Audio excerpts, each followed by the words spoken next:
নমস্কার বন্ধুরা, আমি প্রতিমা আবার চলে আসলাম আপনাদের সামনে দারুণ মজার মটনের রেসিপি নিয়ে।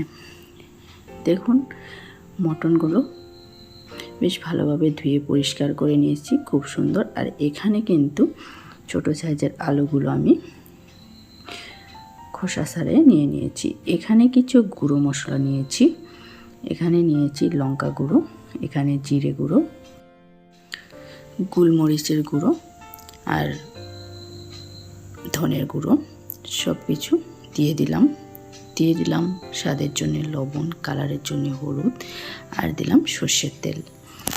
এবার মাংসটাকে ভালোভাবে ম্যারিনেট করে নিব। গুঁড়ো মশলাটাকে মেখে একটু সময় ঢাকা দিয়ে রেস্টে রাখবো। রান্নাটা একটু অন্যরকমই করছি, খুব কম সময়ে দারুণ একটা রেসিপি তৈরি করে নিচ্ছি। সঙ্গে থাকুন, দেখতে থাকুন।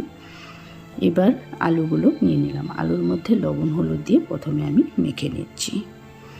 লবণ হলুদ আর একটু শুকনো লঙ্কা বেটে নিয়েছি, সেটা দিয়ে দিলাম। আলুগুলো মেখে রেখে দিলাম সাইডে। এবার একটা কুকার নিয়ে নিলাম। কুকারের মধ্যে দিয়ে দিলাম তেল। মেখে রাখা আলুটাও আমি কিন্তু বেশ কিছু সময় রেখে দিয়েছিলাম। এবার কুকারে দিয়ে ভেজে নিচ্ছি। আলু ভেজে মটন রান্না করে এর স্বাদটা দারুণ লাগে। আর এভাবে গোটা গোটা রান্না করলে তো খেতে আরও দারুণ লাগবে। রবিবারের দুপুরে রান্নাটা ছিল, সকল বন্ধুদের সঙ্গে শেয়ার করে নিলাম। এই তেলেই আমি ফোড়ন দিচ্ছি। ফোড়নে দিচ্ছি গোটা জিরে আর হাফ চা চামচ রাঁধুনি ফোড়নে দিলে এর ফ্লেভারটাও কিন্তু দারুণ লাগে। দিয়ে দিলাম কুচানো পেঁয়াজ, মিডিয়াম সাইজের পেঁয়াজ 3টে কুচি করে নিয়েছি, সেটাকে দিয়ে দিলাম। পেঁয়াজের পরিমাণটা একটু বেশিই ছিল।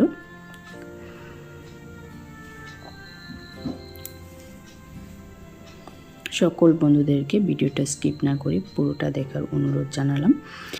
দিয়ে দিলাম টমেটো, একটা বড় সাইজের টমেটো কেটে নিয়েছিলাম সেটা, কাঁচা লঙ্কা আর কয়েকটা গোটা গোটা রসুন। এবার এটাকে কিছু সময় ভেজে নিতে হবে। কিছু সময় ভেজে নেওয়ার পর দিয়ে দিলাম আদা রসুন বাটা, জিরে ধনে শুকনো লঙ্কা বেটে নিয়েছিলাম 2 চা চামচ দিয়ে দিলাম। আগে আমি গুঁড়ো মশলা ব্যবহার করেছি, এখানে কিন্তু কোনো গুঁড়ো মশলা ব্যবহার করব না। এখানে বেটে নেওয়া কিছু মশলা দিয়ে দিলাম। দিয়ে মশলাটাকে কিছু সময় কষে নিতে হবে। দেখুন, মশলা ভালোভাবে কষানো হলে রান্নার স্বাদটা কিন্তু দারুণ লাগে। কুকারের মধ্যেও আমি কিন্তু ভালোভাবে মশলাটাকে কষে নিচ্ছি। দেখুন মশলার থেকে কতটা তেল রিলিজ হতে শুরু করে দিয়েছে। এবার গুঁড়ো মশলা দিয়ে যে ম্যারিনেট করা মাংসটা সেটাকে দিয়ে দিলাম মশলার মধ্যে। রবিবারের দুপুরে যদি এরকম একটা রান্না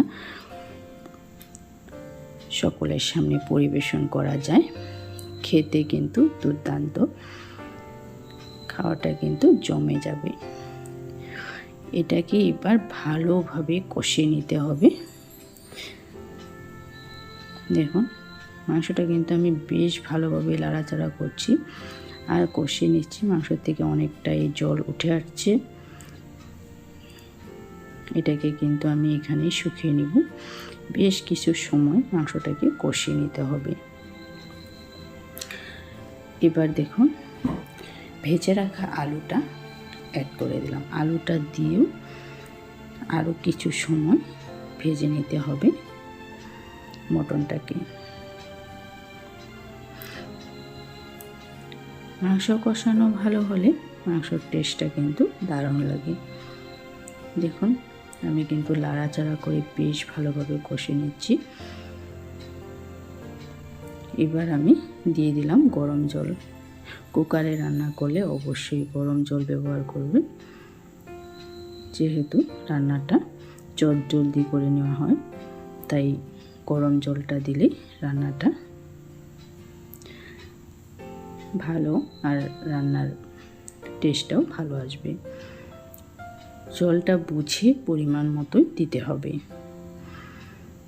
জলটা দিয়ে আমি এর মধ্যে গরম মশলা বেটে রাখা দিয়ে দিলাম, আর দিয়ে দিলাম কুচানো ধনেপাতা।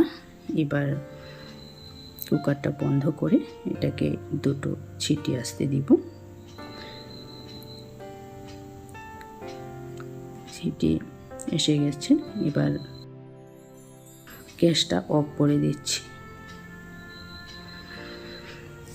এবার দেখাচ্ছি রান্নাটা কতটা লোভনীয় হয়েছে, দেখতেও যে দারুণ হয়েছে, দেখতেও যেরকম খেতেও কিন্তু দারুণ হয়েছিল। দেখুন, এই রেসিপি যদি রবিবারের দুপুরে পরিবেশন করা যায়, ছোটোর থেকে বড় সবাই কিন্তু তৃপ্তি করে খাবে। সকলকে ধন্যবাদ জানিয়ে আজকের ভিডিও আমি এখানেই শেষ করলাম।